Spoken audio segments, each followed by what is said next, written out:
खुद पहने लाखों के सूट और घूमे करोड़ों के हवाई जहाज से। खुद पहने लाखों के सूट और घूमे करोड़ों के हवाई जहाज से देश का ऐसा माहौल पैदा कर दिया, देश का ऐसा माहौल पैदा कर दिया कि बच्चा जन्म से कर्जदार हो गया। अब नहीं कोई बेरोजगारी और महंगाई की बातें, अब नहीं कोई बेरोजगारी और महंगाई की बातें, सिर्फ ऊल जलूल की बातें करके सत्ता पाने का माहौल हो गया। जी, मेरा नाम मुकेश पाल है। दिमाग की नसें फट जाएंगी। यह केंद्र सरकार पर कर्ज है 173 लाख करोड़। 55-60 लाख करोड़ था यह 2014 में। आईएमएफ ने भी इस बात पर सवाल उठाए हैं कि कहीं कर्ज के घल्लू घारे में यह देश ना फंस जाए। हमारे देश की बात हो रही है। जो हमारी अर्थव्यवस्था है, जो सकल घरेलू उत्पाद है, उसका 81% कर्ज है, 81%। ऐसा भी हो सकता है जितना हमारा सकल घरेलू उत्पाद हो उतना ही कर्ज भी हो जाए, तो बही खाते में सब बराबर ही हो जाए, तो वोट तो मिल जाएंगी। ये कर्ज कौन चुकाएगा आने वाले दिनों में, और जनता किस पर भरोसा करेगी?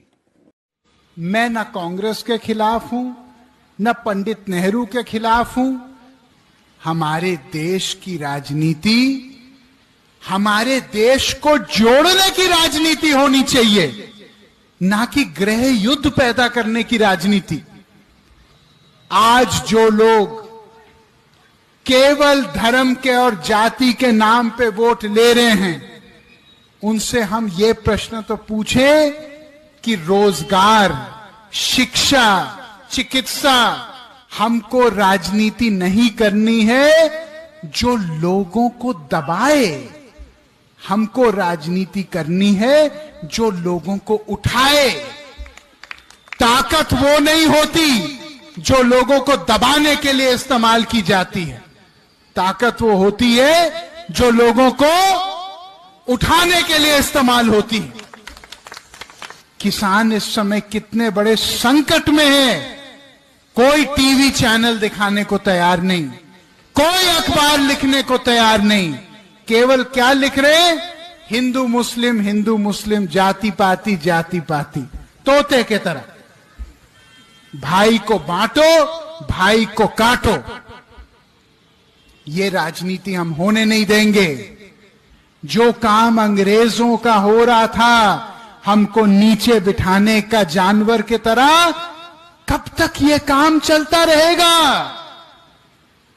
वरुण गांधी कहता है नेता वो होना चाहिए जो गरीब जनता को अपने कंधे पे श्रवण कुमार की तरह उठा के चले, ना कि अपने जूते पर बिठाए।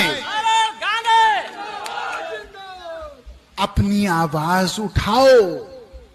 अगर वरुण गांधी के खिलाफ आवाज उठाना है, आपका स्वागत है, उठाओ। लेकिन आवाज को अपने मेरे भाई शांत मत होने दो। अगर मौन हो जाओगे तो ये भारत का लोकतंत्र मौन हो जाएगा।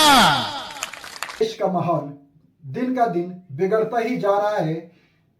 बेरोजगारी के तहत, महंगाई के तहत, जातिवाद के तहत, धर्म के तहत सिर्फ ऐसी विचारधारा समाज को परोसा जा रहा है। यहां से गायब है तो सिर्फ शिक्षा, रोजगार, एमएसपी और भी कई सारी बेसिक जो जरूरतें हैं देश की, एक आम इंसान की। आपके नेता जब आपसे वोट मांगने आते हैं तो क्यों नहीं आप उनसे सवाल करते? उनसे पूछिए वो देश का विकास कैसे करेंगे, या जो आपके सांसद रहे हैं उनसे सवाल करिए कि पिछली बार उन्होंने क्या किया।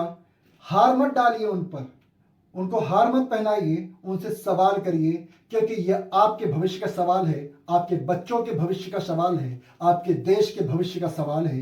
ये आजकल यह हो गया है, आपके समाज का या आपके लोकल नेता तो होते नहीं हैं, कहीं से उठाकर कहीं भी चुनाव लड़ा दिया जाता है, जिनको जनता का दर्द नहीं पता, जनता की जरूरतें नहीं पता, सिर्फ वो चुनाव लड़ते हैं और बैठ जाते हैं 5 साल तक अपने शानदार हवेली घरों में। उसके बाद एक ही व्यक्ति का नियंत्रण चल रहा होता है पूरे देश में, पूरी पार्टी पे, और पूरी पार्टी और पूरा देश एक ही इंसान चला रहा होता है। उन नेताओं का कहीं वजूद नहीं होता, कहीं मापदंड नहीं होता कि संसद में जाकर आपकी आवाज उठा सके। हर किसी को देश के अंदर अपनी भागीदारी सिद्ध करना चाहिए। अगर कुछ भी नहीं कर सकते हो तो सिर्फ एक काम तो कर सकते हो, सब्सक्राइब करिए ऐसे लोगों को जो सरकार के विरुद्ध रहकर पत्रकारिता कर रहे हैं। वो सबसे बड़े योद्धा हैं, क्योंकि वो अपने को और अपने परिवार की जिंदगी को खतरे में डालकर पत्रकारिता कर रहे हैं और आप तक खबरें पहुंचा रहे हैं। सब्सक्राइब करिए, लाइक करिए